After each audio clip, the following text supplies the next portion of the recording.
Ok. Bueno, entonces pasamos a la etapa de diagnóstico. Como comentaba entonces Salomón, en la etapa de caracterización entonces es que tenemos claro qué elementos biofísicos hay en el territorio, tenemos claro más o menos qué sectores están con un interés en usar ese territorio, pero tenemos que ir justo al fondo de esos intereses. Como les comentaba en la parte conceptual, el eje de un programa de ordenamiento ecológico es identificar cuáles son los conflictos por el uso del territorio y atenderlos. Entonces, esa es como la parte esencial de esta etapa, que es la etapa de diagnóstico, en el que se va a elaborar primero un análisis de aptitud, que es representar, ubicar espacialmente esos intereses que tienen los sectores. Entonces, el análisis de aptitud es evaluar el territorio, evaluar las condiciones del territorio para llevar a cabo estas actividades. Luego, a partir de esa identificación de estos, dónde están ubicadas esas áreas de aptitud, vamos a identificar los conflictos ambientales y también otra parte importante de esta etapa es delimitar las áreas que se deben preservar, conservar, proteger o restaurar. Como les comentaba, la parte ambiental sigue siendo un centro esencial en este instrumento. Entonces, estos son los objetivos que nos marca el reglamento que debemos llevar a cabo en la etapa de diagnóstico. ¿Y me das la que sigue? Entonces, el análisis de aptitud en términos metodológicos es determinar la capacidad del territorio para desarrollar cierta actividad productiva o de protección ambiental, porque también tenemos que considerar la parte de los intereses del sector conservación. Entonces, lo que se hace básicamente, como comentaba Salomón, es identificar esos atributos del territorio que se requieren para llevar a cabo una actividad, qué condiciones deben de tener estos atributos, y no viendo solo las variables biofísicas del territorio, sino también captando el valor que tienen esas variables para cada sector. Y eso es de alguna manera lo que se hace, como dice Salomón, al priorizar unos atributos por sobre de otros. Y esto, como ya lo comentaba, se realiza a través de mecanismos de participación social corresponsable. Entonces, lo que se hace básicamente normalmente en estos procesos es llevar a cabo talleres con representantes del sector, ya sea desde el punto de vista empresarial o social, dependiendo del tipo de actividad. Se invita también a gentes académicos o ONGs, organizaciones de la sociedad civil, que conozcan al sector y que puedan aportar información que nos permita caracterizar las actividades y las necesidades del sector. Entonces, si me das la que sigue, por favor. Básicamente, no los voy a marear mucho, solo quiero comentarles que pues en esta etapa normalmente se usan herramientas metodológicas como son los métodos multicriterio, que el objetivo de usar estas herramientas es tratar de integrar de una manera rigurosa, sistemática, que podamos ir documentando el paso que se da, la transformación que se da de la información que nos dan los participantes en estos talleres para generar un mapa. Entonces, lo que nos ayudan a estos métodos multicriterio es tratar de formalizar lo que nos están diciendo, la narrativa de los sectores de lo que ellos requieren, y poder integrar, como les comentaba, tanto los elementos tangibles, o sea, dónde está un atributo biofísico, pero también integrar los valores intangibles que los sectores van asociando al territorio. Y también lo que nos permiten estas herramientas es tener una simetría, es decir, lo que queremos es tratar a todos los sectores por iguales.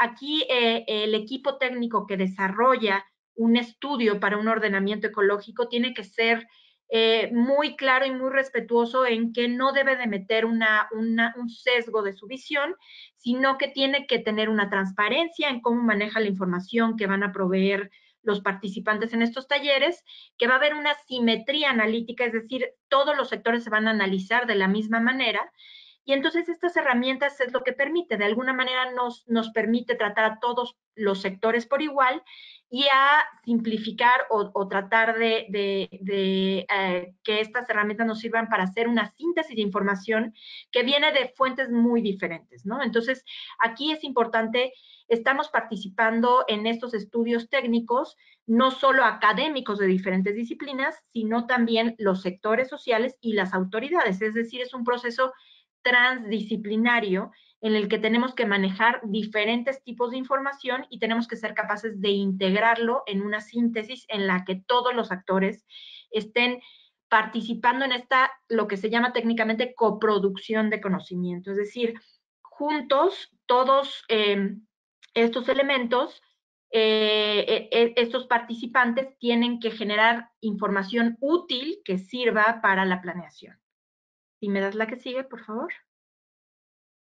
Entonces, básicamente, muy rápidamente, lo que se hace en términos de procedimiento de un análisis de aptitud es trabajar con cada sector por separado en un inicio, porque lo que queremos es que el sector se sienta libre de expresar sus intereses y sus necesidades. Entonces, con cada sector vamos a ir trabajando su análisis de aptitud, en el que se identifica el objetivo del sector respecto al uso del territorio, qué atributos requiere el sector para desarrollar sus actividades, y pueden ser atributos tanto biofísicos como también de infraestructura. O sea, tal vez se requiere estar cerca de un puerto, se requiere estar cerca de algún tipo de mercado, de algún tipo de oferta. Entonces, eso también son atributos importantes al analizar la aptitud.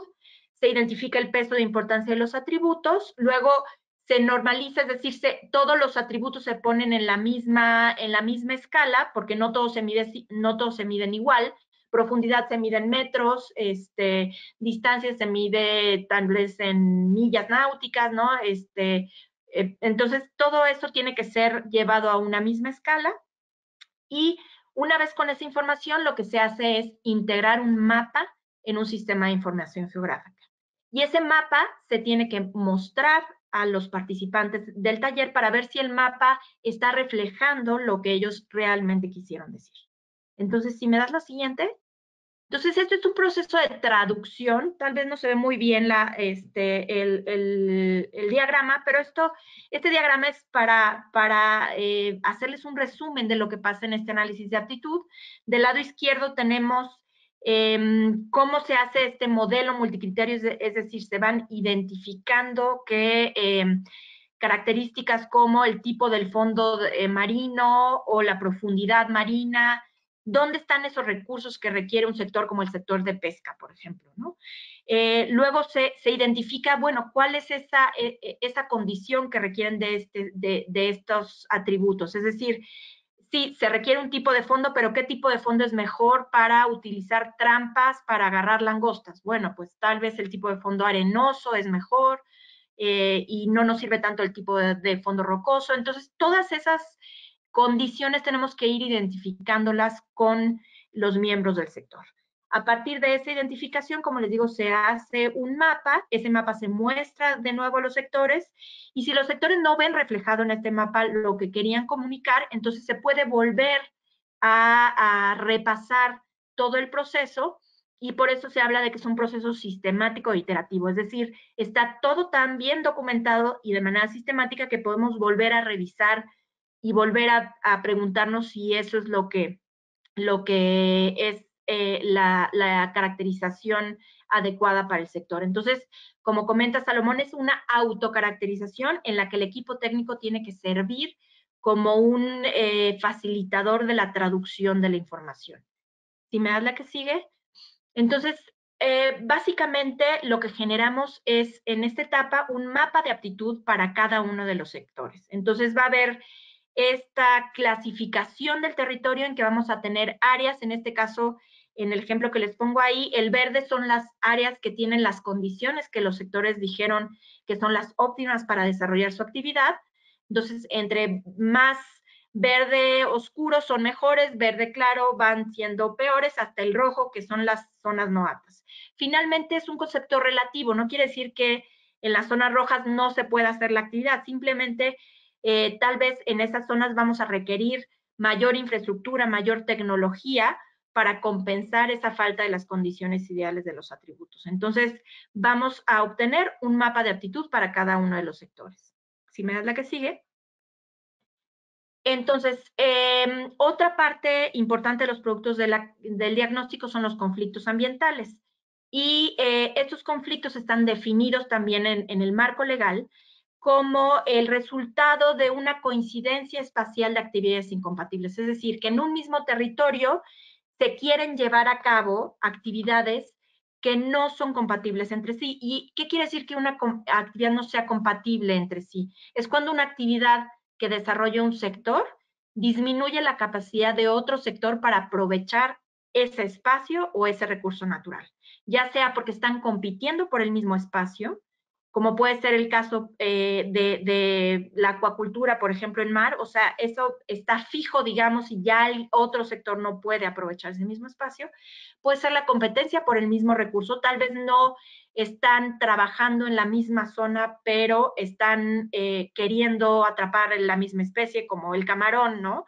Que los pescadores ribereños lo pescan en las bahías y los industriales lo pescan más lejos, pero están compitiendo por el mismo recurso, o efectos a distancia, que estos básicamente provienen muchas veces de las actividades que se desarrollan en la costa, que traen contaminación o traen sedimentos al área marina. Entonces, eso es lo que va a definir que haya un conflicto por el uso del territorio. ¿Y cómo se identifican? Pues lo que se hace es sobreponer los mapas de aptitud e identificar las zonas donde coincide una aptitud alta para un sector y una aptitud alta para el otro sector, que en el mapa que les estoy mostrando aquí son las zonas rojas, ¿no? Las zonas rojas es donde coincide la aptitud, en este caso, por ejemplo, estoy ejemplificando el Pacífico Norte y ahí podemos visualizar lo que es el Golfo de Ulloa, ¿no? Entonces ahí estoy ejemplificando dos sectores, el sector de conservación y el sector de la pesca. Y entonces ahí coincide, por ejemplo, el hábitat de la tortuga amarilla en el Golfo de Ulloa y las áreas de pesca de la pesca ribereña. Y entonces ahí hay aptitud para los dos sectores en el mismo lugar. Entonces va a ser muy probable que en esta zona se dé un conflicto por el uso del territorio. Entonces, este es el procedimiento que se usa a partir de los mapas de aptitud. Se ven las coincidencias espaciales y se analiza con los sectores si hay una interacción entre esos dos sectores. ¿Y la que sigue, por favor? Entonces, el último producto, como les decía, es identificar qué áreas prioritarias hay para conservar, proteger o restaurar. Y en este caso, pues se pueden usar mapas de ecosistemas prioritarios como pueden ser los bajos. Los bajos son áreas marinas muy productivas porque son estas zonas de surgencia. Los sistemas arrecifales también son un área prioritaria en términos de la conservación de la biodiversidad, que no solo tiene que ver con la parte biológica, sino también con la parte productiva. Los manglares, los humedales son una zona de reproducción de muchas de las pesquerías comerciales, entonces van a ser ecosistemas que queremos proteger, que queremos estar seguros de que están sanos, ¿no? Otra parte que podemos identificar en esas áreas prioritarias son hábitats de especies en riesgo, como es el caso que les platicaba de la tortuga amarilla, o pueden ser otras especies en peligro de extinción que tengamos que estar protegiendo su hábitat. Otras áreas prioritarias pueden ser propuestas de áreas naturales protegidas marinas o costeras que estén apenas en un proceso de gestión, pero que tengamos que tomar en cuenta ya dentro de la planeación. Y bueno, también una parte importante puede ser qué áreas necesitamos restaurar. Áreas contaminadas, tenemos muchos ejemplos de áreas con hipoxia en el Golfo de México, en otros lugares, o áreas degradadas que ya estén muy degradados los fondos marinos, etcétera. Pues eso, toda esa información va a ser importante integrarla en esta identificación. Entonces, si me das la que sigue, por favor. Entonces, con esto termino. Básicamente, los productos que vamos a tener de la etapa de diagnóstico van a ser los mapas de aptitud para todos los sectores, los mapas de conflictos que identifiquemos de pares de sectores que tengan actividades incompatibles y las mapas de las áreas prioritarias para preservar, conservar, proteger o restaurar. Y bueno, algo muy importante también es que estos mapas de aptitud en la etapa de propuestas son las que nos van a servir de base, o sea, es el eje rector de la planeación. Van a servir de base para, a través de la identificación de la aptitud de todos los sectores, nos va a servir para tener una zonificación del área que va a ser nuestra base para tener las unidades de gestión ambiental. Que eso finalmente lo va a retomar Salomón en la presentación de la propuesta. Entonces, yo con eso termino con la parte de la etapa de diagnóstico.